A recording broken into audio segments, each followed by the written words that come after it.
Jai Hind everyone, welcome you all to Force Defense Academy. I hope you all are doing well for your SSC preparation.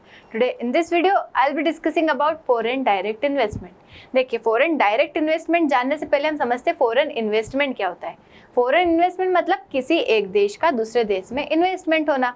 किसी property पे हो सकता है, वो किसी company में हो सकता है, किसी ऑर्गेनाइजेशन मतलब कहीं पे भी एक देश का दूसरे देश में इन्वेस्टमेंट होना, that is known as foreign investment. अब फॉरेन इन्वेस्टमेंट दो तरीके का हो सकता है।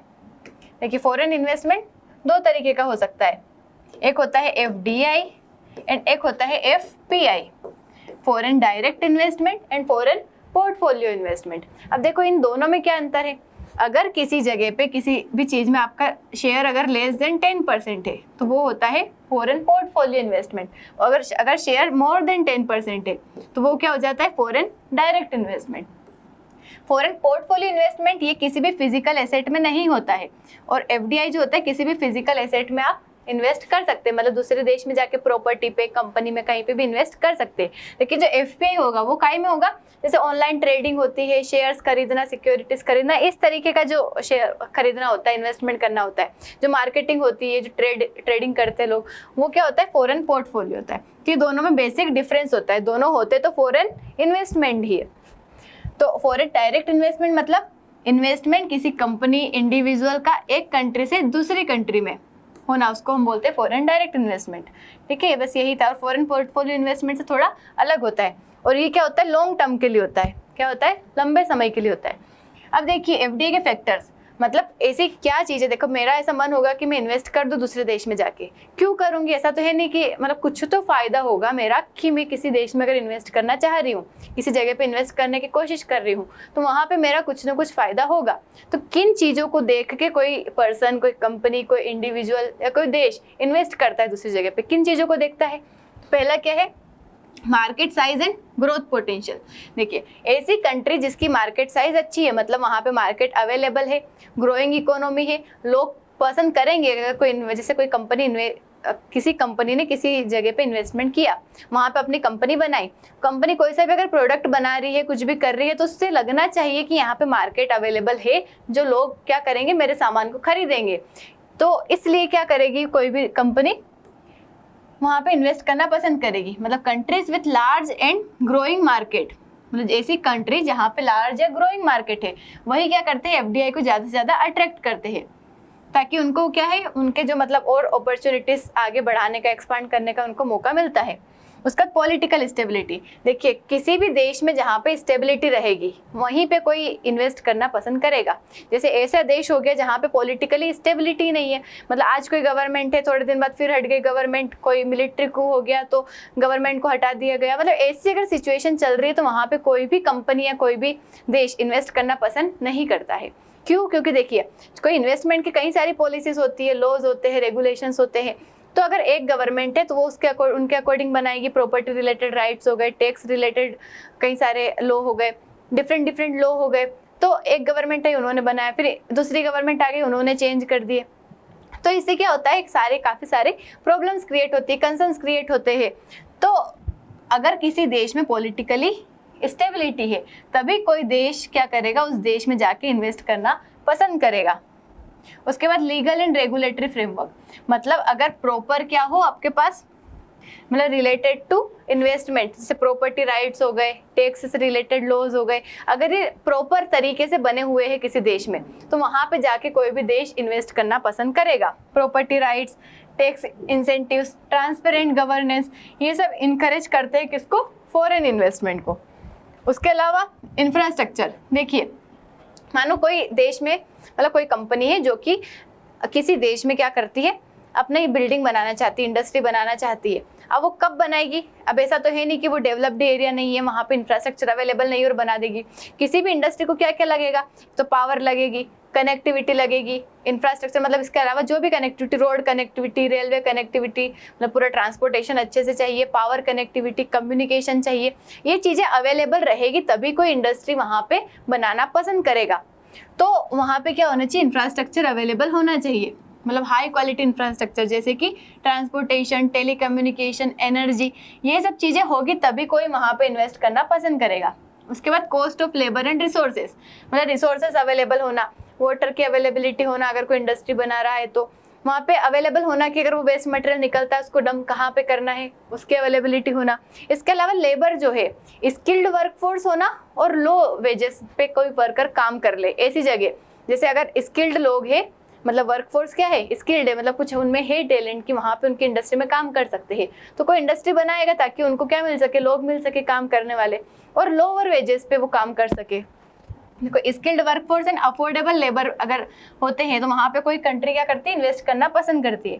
उसके बाद ईज ऑफ डूइंग बिजनेस, मतलब ऐसी कंडीशंस बिजनेस करने के लिए जो भी प्रोसेस होती है, लॉज होते हैं, रेगुलेशंस होते हैं, प्रॉपर्टी रिलेटेड होते हैं, टैक्स रिलेटेड होते हैं, गवर्नमेंट के इंसेंटिव्स होते हैं, स्कीम्स होती है, पॉलिसीज होती है, जो भी चीज़ें होती है वो क्या हो, ईजी हो, ताकि कोई भी अगर बिजनेस स्टार्ट करना चाहता है तो उसे बहुत ज़्यादा बर्डन ना लगे, मतलब बहुत ज़्यादा चीज़ें ना करनी पड़े, मतलब आसानी से किसी भी देश में उसको परमिशन मिल जाए कोई भी बिजनेस स्टार्ट करने की, तो कोई भी देश इन्वेस्ट करना पसंद करेगा।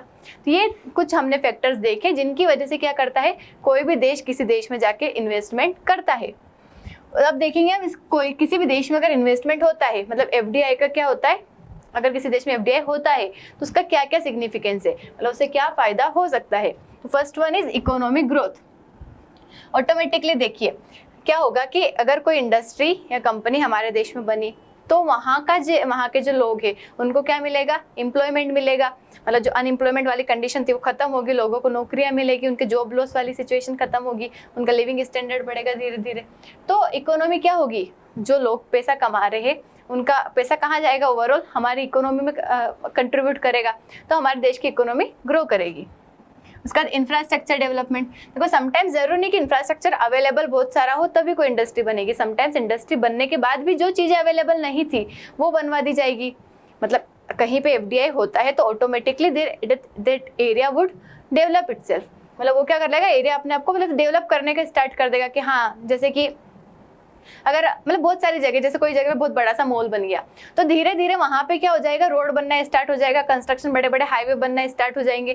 क्यों? क्योंकि जैसे वो मॉल बना तो अब वहाँ पे कनेक्टिविटी, मतलब लोगों का आना जाना क्या हो गया, ज़्यादा हो गया, तो वहाँ पे हाईवे वगैरह बनाएंगे ताकि वहाँ से क्या हो सके और ज़्यादा अच्छे से ट्रांसपोर्टेशन हो सके, तो इंफ्रास्ट्रक्चर डेवलपमेंट होता है। उसका transfer of technology and expertise, देखो मोस्ट ऑफ द टाइम अगर कोई क्या होता है कि कोई इन्वेस्टमेंट हमारी कंट्री में करता है, हमारी कंट्री में कोई इंडस्ट्री बने, कंपनी स्टार्ट हुई, तो जो भी टेक्नोलॉजी वो यूज़ कर रहे हैं ऑटोमेटिकली वो क्या होगी, हमारे देश वालों को पता चलेगी किस तरीके से कौन सी टेक्नोलॉजी है, क्या एक्सपर्टाइज है इनका, मतलब जो भी रिसर्च वो करेंगे यहाँ पे हमें क्या होगा, पता चलेगा। तो टेक्नोलॉजी ट्रांसफर भी क्या है, इसका एक फायदा है। उसके बाद इंक्रीज एक्सपोर्ट्स, देखो हमारे देश में चीज़ें बनेगी तो हमारे देश से एक्सपोर्ट होगी, तो इससे क्या होगा, हमारा एक्सपोर्ट इंक्रीज होगा, तो ये भी एक बेनिफिट है एफडीआई का।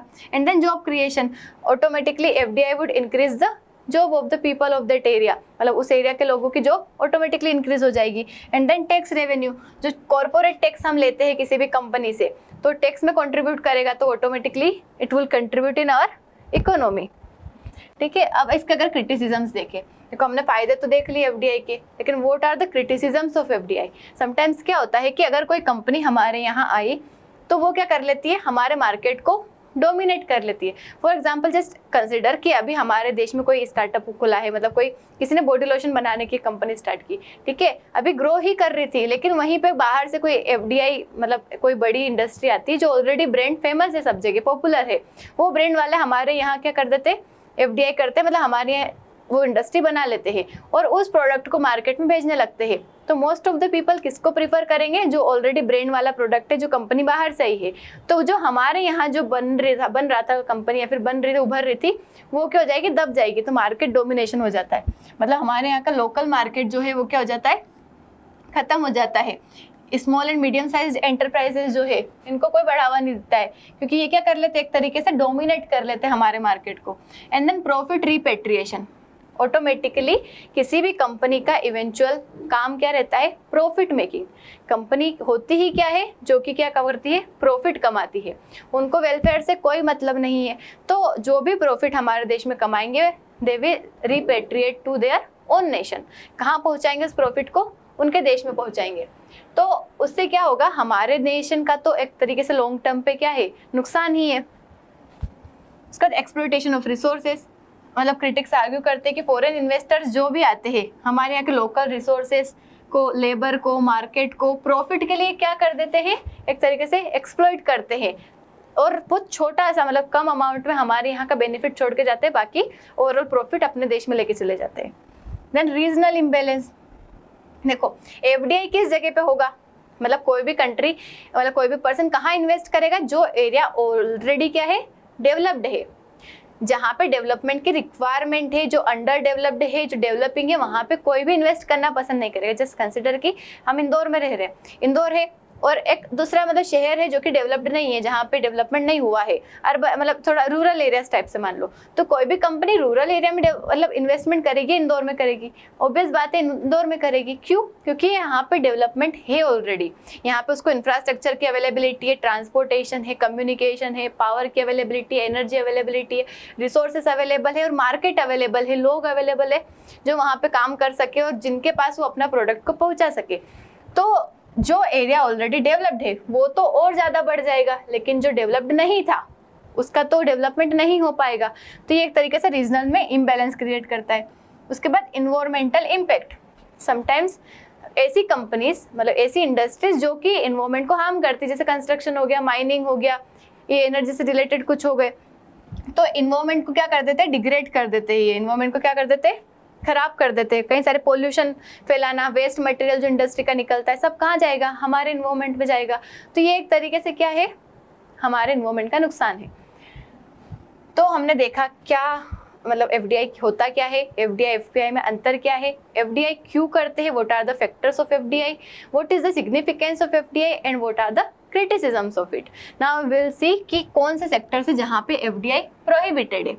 प्रोहिबिटेड मतलब जहाँ पे एफडीआई अलाउ नहीं है, जैसे कि लॉटरी बिजनेस हो गया, चिट फंड हो गया, जो टीडीआर होता है उसमें ट्रेडिंग करना, सिगरेट्स वगैरह, गैम्बलिंग, निधि कंपनी, रियल एस्टेट और सेक्टर्स जैसे कि एटॉमिक एनर्जी, रेलवे ऑपरेशन, इन सब में क्या है अभी हमारे देश में एफडीआई अलाउ नहीं है। आई होप आपको समझ आया होगा एफडीआई क्या होता है, कैसे होता है। तो आई होप आपको समझ आया होगा। मिलते हैं नेक्स्ट वीडियो में विथ नेक्स्ट टॉपिक। जय हिंद।